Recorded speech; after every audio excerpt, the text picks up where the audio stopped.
தருமபுரியில் தொடர்ந்து பொழிந்து வரும் கனமழையால் நந்திநகர் ஏஎஸ்டிசி குடியிருப்பு பகுதிகளில் தண்ணீர் சூழ்ந்ததால் எம்பி ஆய்வு செய்து ராட்சத மோட்டார் வைத்து தண்ணீர் வெளியேற்றம். வடகிழக்கு பருவமழை தொடங்கியுள்ள நிலையில் தமிழகத்தில் உள்ள மாவட்டங்களுக்கு சிகப்பு மற்றும் ஆரஞ்சு மஞ்சள் அலர்ட் என சென்னை வானிலை ஆய்வு மையம் அறிவிப்பு வெளியிட்டிருந்த நிலையில் தருமபுரி மாவட்டத்தில் நேற்று காலை முதலே வானம் இருண்டு காணப்பட்ட நிலையில் சாரல் மழை விட்டுவிட்டு பெய்து வந்தது.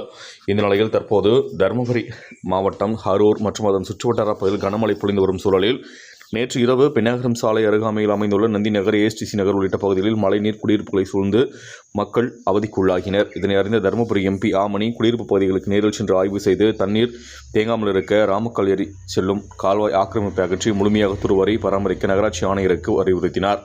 தொடர்ந்து தீயணைப்புத் துறையின் மூலம் கனரக மோட்டார் வைத்து தண்ணீரை வெளியேற்றும் பணி தீவிரமாக நடைபெற்று வருவது குறிப்பிடத்தக்கது.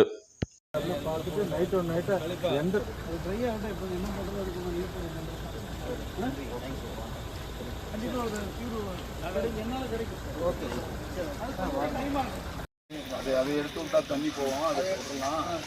அதை